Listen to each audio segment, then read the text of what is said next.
Hello friends, welcome to my channel Sheetal's kitchen Gujarati.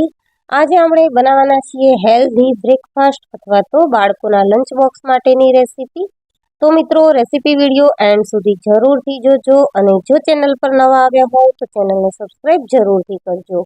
આજે આપણે બનાવીશું દાળ ચોખાના લાઈવ ઢોકળા, જેમાં આપણે આથો લાવવાની જરૂર નથી અને ફટાફટથી બની જશે।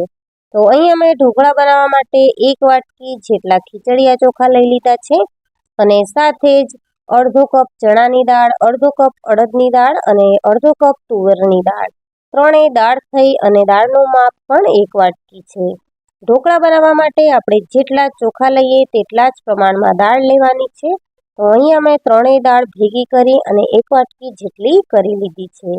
1 વાટકી ચોખા અને 1 વાટકી દાળ પરફેક્ટ એવું ઢોકળાનું માપ છે। બધી જ વસ્તુને મિક્સ કરી અને 3 થી 4 પાણીથી આપણે તેને સારી રીતે વોશ કરી લઈશું। અને જ્યારે આપણે ઢોકળા કે હાંડવો કંઈ બનાવતા હોઈએ છીએ ત્યારે આ રીતના ખીચડિયા ચોખા જ લેવાના। સારી રીતે ધોઈ લીધા પછી આપણે તેમાં ચોખા ડૂબે તેના કરતાં પણ 1 થી 2 ઇંચ જેટલું પાણી વધારે ઉમેરી અને તેને 2 થી 3 કલાક જેવું પલાળવા માટે મૂકી દઈશું। અહીં અમે 2 થી 3 કલાક માટે પલાળવા માટે દાળ ચોખાને મૂકી દીધા છે। 2 થી 3 કલાક થઈ ગયા છે અને દાળ આ રીતની સરસ એવી સોફ્ટ થઈ ગઈ છે। તો હવે આપણે ઢોકળા માટેનું બેટર બનાવી લઈશું। ઢોકળા માટેનું બેટર બનાવવા માટે જે દાળ ચોખા ધોઈને પલાળીને રાખ્યા હતા તેને આપણે પાણી વગર જ મિક્સર જારમાં એડ કરી દઈશું। તો આ રીતે આપણે બધા જ દાળ ચોખાને મિક્સર જારમાં એડ કરી દેવાના છે।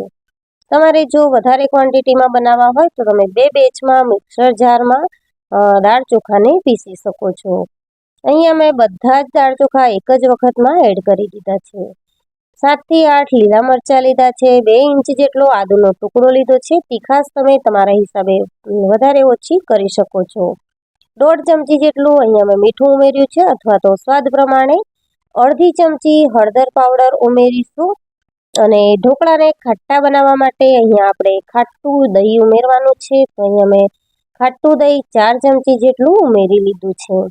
જો તમારે દહીંની જગ્યાએ છાશ ઉમેરવી હોય તો તમે 1 કપ છાશ પણ ઉમેરી શકો છો।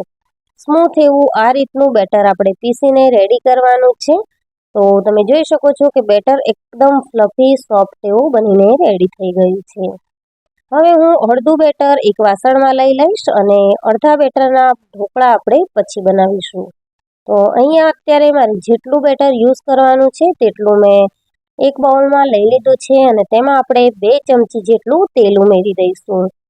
ઢોકળાના બેટરમાં તેલ ઉમેરવાથી ઢોકળા છે તે ગળામાં ચીપકતા નથી અને ખાવામાં પણ એકદમ સરસ સોફ્ટ રહે છે। આ રીતે તેલ ઉમેર્યા બાદ આપણે મિશ્રણને સારી રીતે મિક્સ કરી લેવાનું છે અને ઢોકળાને એકદમ સ્પોન્જી બનાવવા માટે આપણે અડધી નાની ચમચી જેટલો ઈનો ફ્રૂટ સોલ્ટ ઉમેર્યું છે। ઈનોને એક્ટિવ કરવા માટે આપણે 3 થી 4 ટીપા લીંબુના એડ કરીશું અને બેટરને સારી રીતે મિક્સ કરી લઈશું। ઈનો ઉમેર્યા પછી બેટરને આપણે વધારે પડતું ફેટવાનું નથી। 3 થી 4 વાર આ રીતે મિક્સ કરી અને આપણે જે ઢોકળા માટેની પ્લેટ હોય છે તેમાં તેલ લગાવી અને બેટરને આપણે સ્પ્રેડ કરી લેવાનું છે। તો આ રીતે મેં ઢોકળા માટેની પ્લેટ છે તે રેડી કરી લીધી છે અને સાઈડમાં પાણી પણ ગરમ થવા માટે મૂકી દીધું છે। તો ગ્રીસ કરેલી પ્લેટ ઉપર આપણે બેટરને સ્પ્રેડ કરી લઈશું અને ઢોકળા એકદમ પતલા હોય છે તો આપણે એ રીતે બેટરને સ્પ્રેડ કરીશું। તો અહીંયા મેં ગરમ પ્લેટમાં ઢોકળાનું બેટર છે તે ઉમેરી લીધું છે અને થોડા સ્પાઇસીનેસ માટે આપણે તેના પર લાલ મરચું આ રીતે છાંટી લઈશું। જો તમે બાળકો માટે બનાવતા હોય અને લાલ મરચું સ્કીપ કરવું હોય તો તમે તે પણ કરી શકો છો। 10 મિનિટ માટે ગેસની ફ્લેમને મીડિયમ રાખી અને આપણે ઢોકળાને બફાવા દઈશું। તો 10 મિનિટ થઈ ગઈ છે તો આ રીતે ચપ્પુની મદદથી ચેક કરી લેવાનું।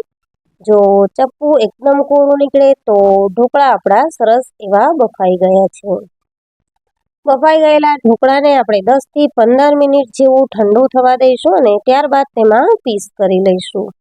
તો ઢોકળા કે ખમણ તમે કંઈ પણ બનાવો તો એક વાતનું ખાસ ધ્યાન રાખવાનું કે તેમાં કટ આપણે ઠંડો થયા પછી જ લગાવવાના। જો તમે ગરમ ગરમમાં કટ લગાવશો તો ઢોકળા અથવા તો ખમણ કંઈ પણ જે પણ બનાવ્યું હશે તે તૂટી જશે. એટલા માટે આપણે થોડું 10 થી 15 મિનિટ જેવું તેને ઠંડા થવા દેવાના અને ત્યારબાદ જ તેમાં કટ લગાવવાનો. તો રેડી છે આપણા ગરમા ગરમ ખટ્ટા લાઈવ ઢોકળા.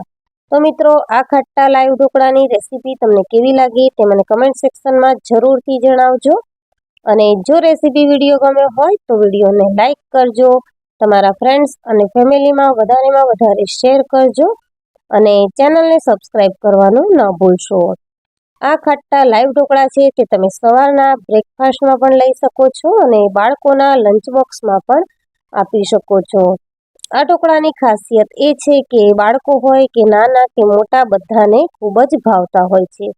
તો ગરમા ગરમ લાઈવ ઢોકળાને આપણે સિંગ તેલ સાથે સર્વ કરીશું અને એન્જોય કરીશું.